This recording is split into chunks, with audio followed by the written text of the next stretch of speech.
Ever feel like you're stuck in some kind of digital maze? Like when you're using an app that makes absolutely no sense or a website that sends you in circles. That's exactly what we're diving into today, user-centric design, UCD for short. And you actually sent over this super interesting article about it. Just skimming it had me thinking about all the times I've been frustrated with tech. It's funny how we just kind of accept those frustrations as part of life online, right? But what if I told you it doesn't have to be that way? Okay, now you've got my attention. So where do we even begin? This article mentions the history of web design, which sounds like a trip back in time. Remember the early internet? Mostly just text on those pages. It's almost like trying to picture a world without smartphones. Hmm. I mean, it's possible, but kind of crazy to think about. It's wild how far we've come, right? But those early limitations, they kind of forced designers to focus on what really mattered. Every single pixel on the screen, it had to have a purpose, functionality over everything else. So it was less about fancy designs and more about making sure the thing actually worked. Exactly. It's kind of like with cars, right? Think about the very first ones. Their whole purpose was just getting you from point A to point B. No power steering, no fancy touch screens, no heated seats or anything like that. Then as technology got better, so did what was possible. Okay, I like that analogy, but how does that apply to, like, the websites we use every day? Well, think about when CSS came along, cascading style sheets, if you want to be official about it. It was like someone took a black and white photo of the web and suddenly made it full color. It's true. I remember when I first started playing around with CSS, it was like this whole new world opened up. Suddenly you could actually design how pages looked, not just throw a bunch of text on a screen. Totally. It was huge. Yeah. Designers had way more control. They could make certain things stand out and even guide your eyes where they wanted them to go on the page. Even if it wasn't super obvious, people started to want more than just a website that worked. They wanted it to look good, too. Right. And then you had JavaScript bursting onto the scene, and all of a sudden, websites weren't so static anymore. I don't know if you remember those early 2000s websites with the image slideshows and the drop-down menus. We might laugh about them now, but back then, that was like the cutting edge. For sure. Those were some of the first baby steps towards the interactive websites we just expect today.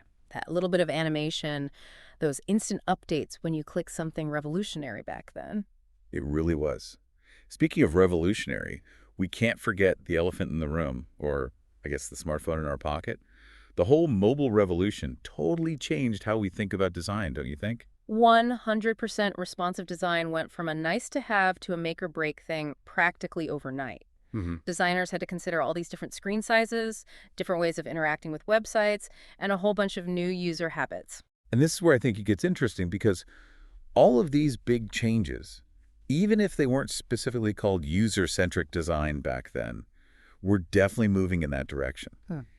Everything became about adapting to what users needed and how they were actually using technology. Yeah, absolutely. Every new invention, every obstacle they overcame, it was all a step towards where we are now, where having a good user experience can make or break what you're building online. It's like designers finally realized, hey, maybe we should be thinking about the people who actually use this stuff. Right, and that's a perfect way to transition into the core of it all, user-centric design. There's got to be more to it than just being a fancy buzzword. Exactly. Yeah. So how about we break it down for everyone? Our listener sent in this article that dives deep into this whole UCD thing. And one thing that really stuck with me was it's not just about making things look pretty. It's about really getting the user their needs, what they do, what they're trying to achieve. It's almost like you got to put yourself in their shoes or, I guess, their browser tabs. I like that. User-centric design really is about empathy, understanding what the user is trying to do, and then building an experience that helps them get there, ideally in the easiest and most enjoyable way possible. So less about what designers think is cool and more about what actually works for the people using it. Exactly. And when you get it right, UCD can be incredibly powerful. Our listener's article actually highlights 5 key benefits that I think are worth discussing. Let's hear them. The first one I noticed was improved usability and user satisfaction. Sounds pretty obvious, but I bet there's more to it than meets the eye, right? Oh, absolutely. Think about a time you were so frustrated with an app or a website that you just had to close it. Oh, I've totally been there more times than I can count. We've all been there. Well, that's what UCD tries to avoid. Yeah, makes sense. I know I've abandoned more than a few online shopping carts because the checkout process was just way too complicated. It happens. Yeah.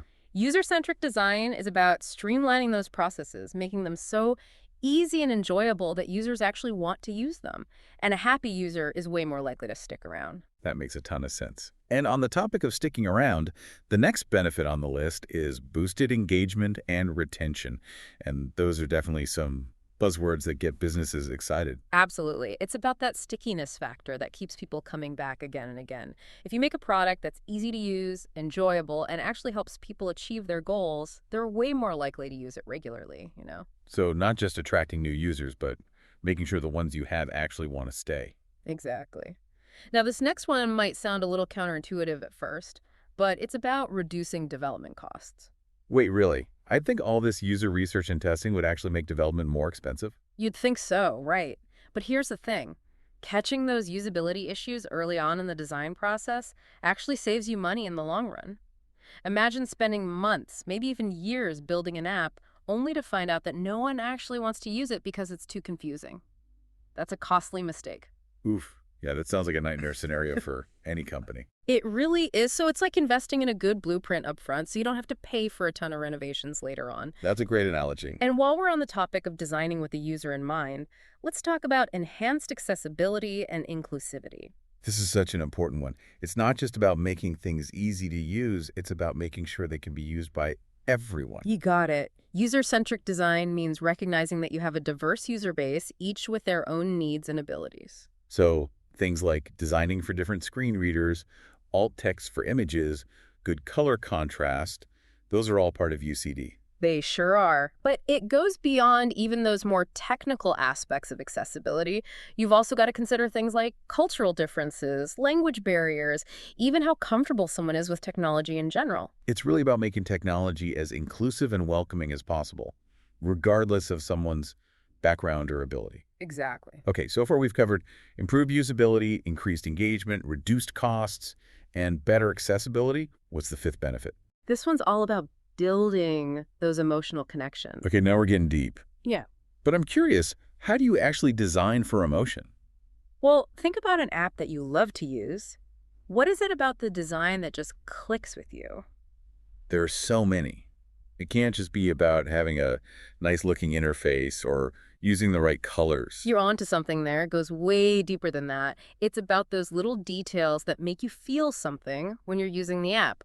It could be a fun little animation that makes you smile, or even just a well-written error message that uses a bit of humor. So, okay, I get it. Like those encouraging messages you get on Duolingo when you're learning a new language. Yeah. They always make me smile. Even when I mess up, it's like they're saying, don't worry, we've all been there. Exactly. Those small touches can take a good user experience and make it truly great. It's not just a transaction anymore. It's something more meaningful. And those positive feelings, they turn into loyalty. People telling their friends about the app and users who really feel like they're part of something bigger. It's crazy how much thought goes into designing those experiences that we don't even realize we're having, but that make a big difference. So we've talked a lot about what UCD is, why it matters, and how it's changed over time. But for our listener out there who's thinking, this is all super interesting, but what can I actually do with this information? What's the takeaway? Now that's the million-dollar question. The good news is you don't need to be a UX designer to use these principles in your own life. Just being aware of UCD can make you a more informed user. I like that leveling up our digital awareness. So next time I'm struggling with a website that's making my life way harder than it needs to be, I can put on my UX designer hat and think, what were they thinking here? How could this be better? Exactly. Pay attention to what frustrates you, what you enjoy, what makes you want to come back for more field. Your observations are valuable. And maybe even share that feedback with the companies who make those products.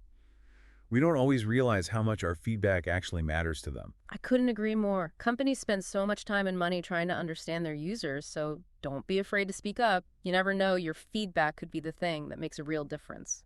That's a powerful thought. It's like we're not just passively consuming technology. We actually have a say in how it evolves. And that makes me think about something we talked about earlier. Design is always changing. All the amazing tech we have today, who knows, it might be totally outdated in a few years. That's the beauty of it. That constant evolution is what keeps user-centric design so interesting. There will always be new challenges to solve, new technologies to explore, new ways of connecting with the digital world. So it really is an ongoing process, huh? No matter how advanced our tech gets, at the end of the day, the core of user-centric design is still the same. How do we build experiences that truly work for the people using them? That's it. And it's Yeah. something we're all figuring out together. I love that. Well, that wraps up another deep dive, everyone. But keep those conversations going. Keep exploring, keep asking those questions, and most importantly, keep those digital experiences human.